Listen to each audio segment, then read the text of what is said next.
The manner of how and when it is desired shows up is something that you must not try to control. Manifesting is not about making demands of God in the universe.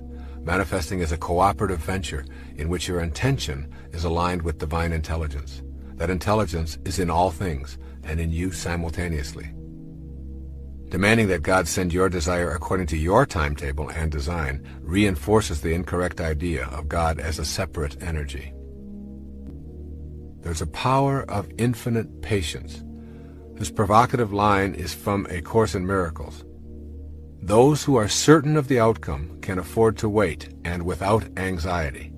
The notions of certainty and patience go together. When you trust and know that you are connected to that universal all-providing intelligence, then you simply place no time constraints on your manifestation. Your knowing and your infinite patience put you at ease. Your inner sense is that what you want to manifest is already here, and your inner attention is on the feeling of well-being that you are already blessed with what you seek. The inner bliss is a function of the power of your infinite patience. When you are certain about the outcome and unconcerned with the how and when, you have cultivated the power of infinite patience, and simultaneously you have detached yourself from the outcome. When this detachment takes place, you are able to go about your daily business of raising your children, doing your work or training, meditating and communing with God, and just patiently observing. Infinite patience is a sign of trust, and it calls upon infinite love to produce results in your life. When you let go of impatience, you are aligned with the God force, and the anxiety that tells you what is lacking and missing in your life is gone. You will know that God has been patient with you no matter how long it took you to come around, regardless of how far you may have wandered, and no matter how much you may have refused to listen. Infinite patience produces almost immediate results in your life. You become free when you relax your insistence to have it now. As an infinitely patient person, you know that you are already where you want to be, and there are no accidents, and that all that appears to be missing is nothing more than an illusion perpetrated by your ego. With this awareness, impatience leaves, and you stop looking for results of your manifesting meditation.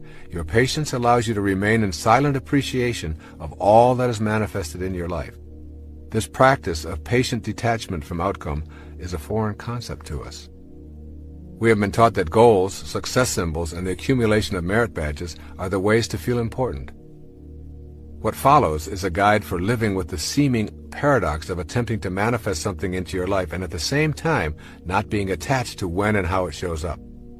So here's a step-by-step plan for putting patient detachment into your manifesting practice. First, understand the essence of what you desire. What you desire is not necessarily in the realm of things. If you want to manifest money, for example, notice if your attention is centered on the dollars or on the experience and feeling of financial security. The experience is the essence of your desire. By putting your attention on inner feelings, you shift from being gratified by externals.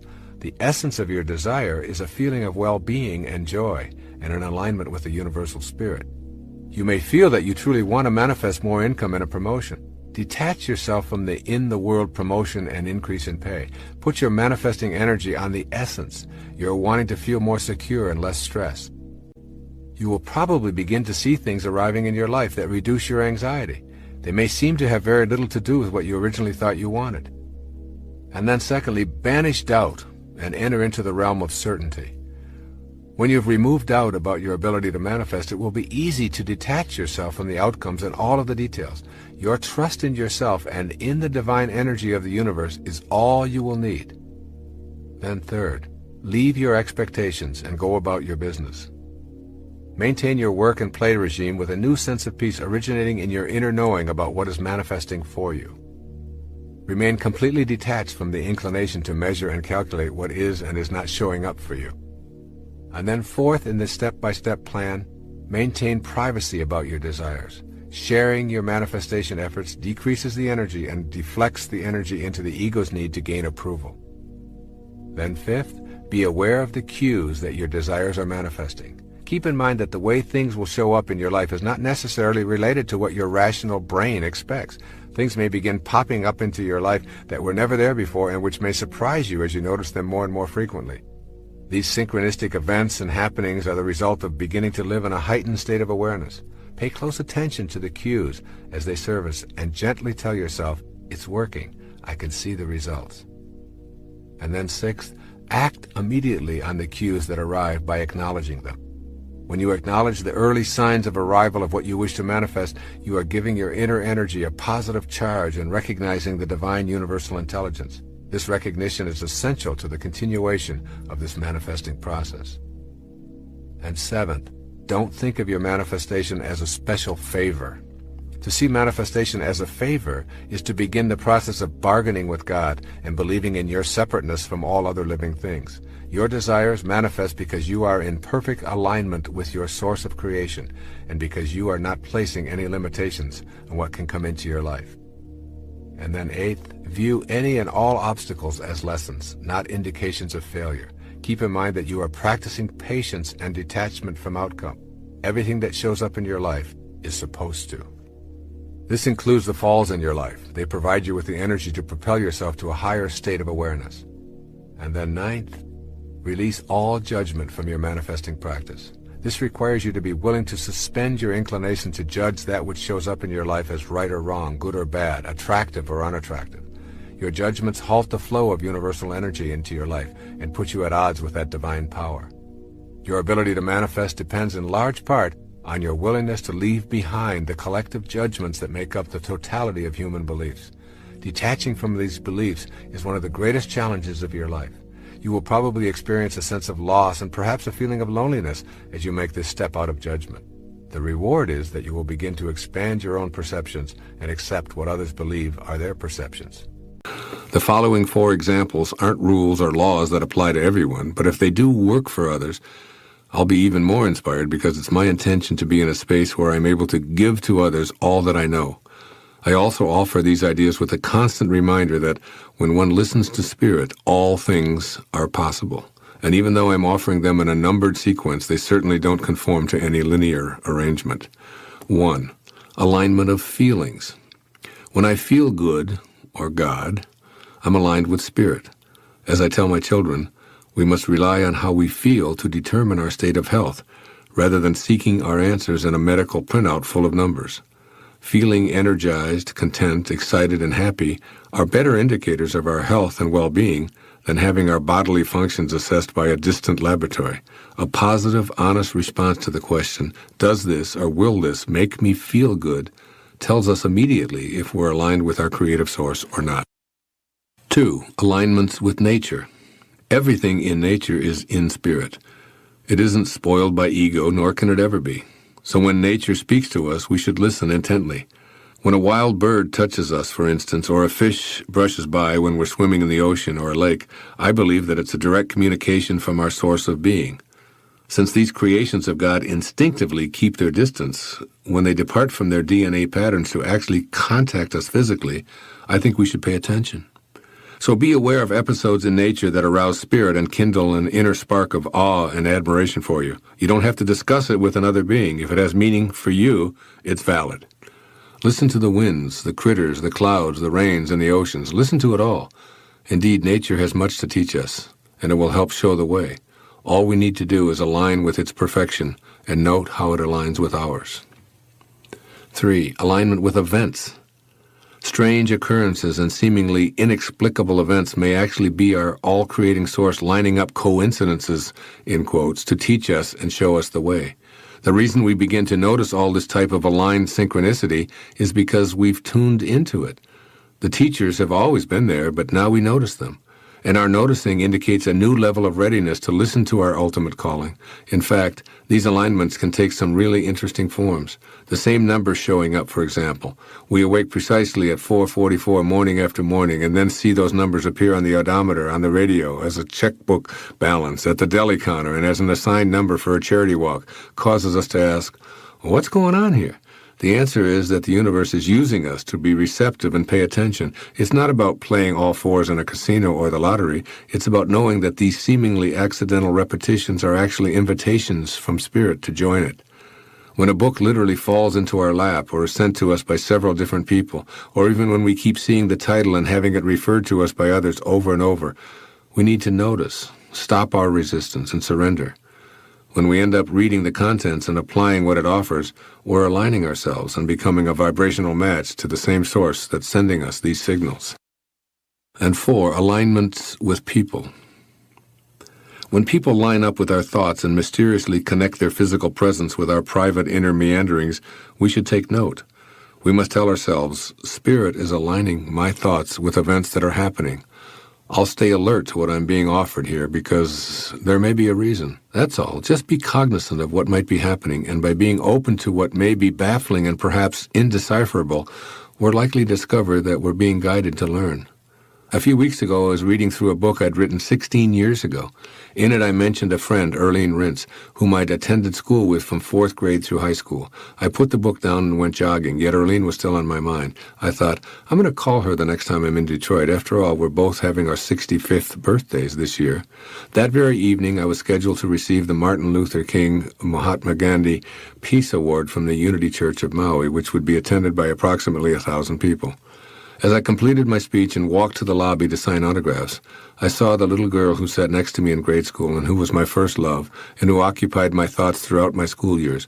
Believe it or not, as I was thinking of her more than a half-century later, Earlene was thousands of miles from home and hugging me in the lobby of a theater in Lahaina, Maui.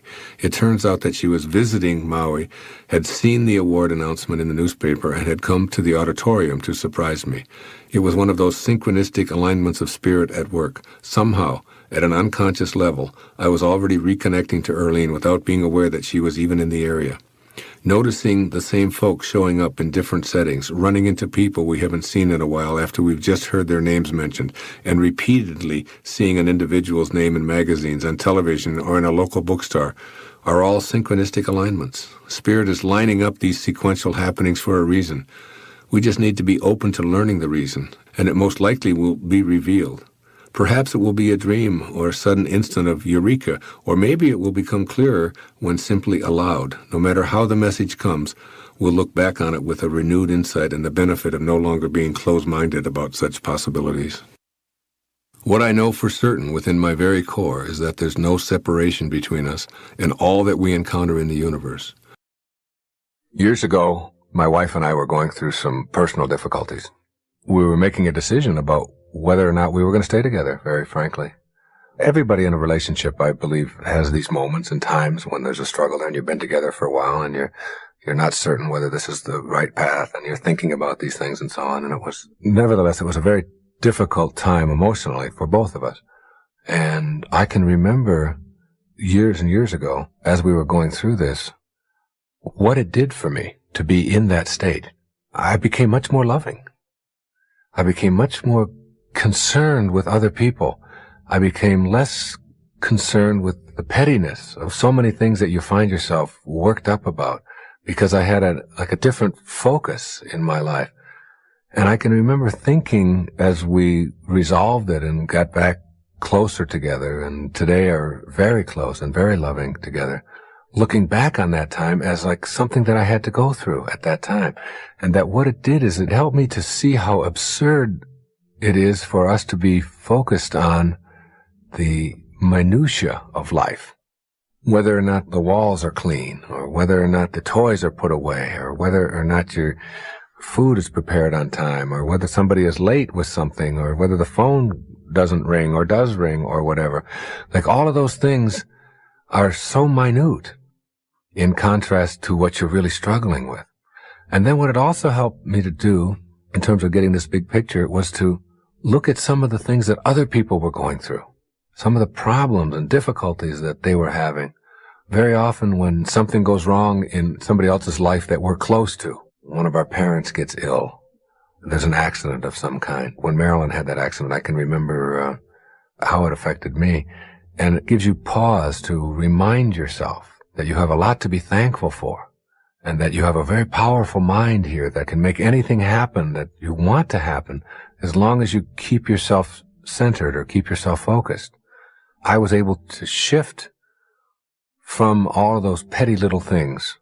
And I look back on that now and I think, well, that's what I had to learn. That's what it was for, that there's a purpose in everything, and that perhaps one of the things that I had to learn 8 or 10 years ago was how to be more compassionate. And perhaps the only way I was going to learn how to be more compassionate was to have to go through some of this stuff myself. So, like, you can do that. You can do that now in your own life. Know that there's a lesson in this for you. Know that there are no accidents in this perfect universe. And know that the deep troubles that you may be experiencing or may be hard for you have something in them for you. And that there's a secondary purpose to them.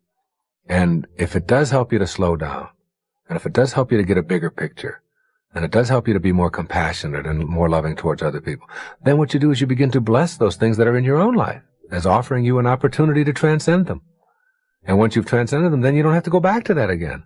And for sure, my wife and I do not have to go back to ever doubting whether we want to make it and whether we want our family to stay intact and whether we want to stay loving and so on. We don't ever have to question that again. We've been there, and we both learned how to look within. And when you do look within, to be grateful for what this person is offering you. So that every time I think about my wife behaving in a way that I don't like or vice versa, we've learned how to zip it, how to just not make ourselves miserable by saying things and by doing things that will just create more difficulties. Because we've been on the edge. We've been to that edge, and we've looked over the edge and seen what it's like to maybe have to raise a family as single parents or whatever, and to be without each other. And now we're a tremendous source of strength to each other instead of looking for the things that we don't like. So the way to the big picture often is through seeing the problems in your own life from a different perspective. And you begin to say to yourself, all right, how can I apply the awareness of these thoughts and how I use my mind to make my life all that I want it to be, to bring into my life the things that are important to me, to improve the quality of my relationships, to have the success and so on that I think that I'm entitled to. And it's really getting to the point where you know that every thought that you have has a potential for coming into your life, or coming into form. You start to get real cautious about having anything in your mind that isn't going to work for you. And you begin to question why you would keep any of those thoughts in you. I can remember one story of a woman who came to me one time and told me how miserable she was, that she was married to a drunk.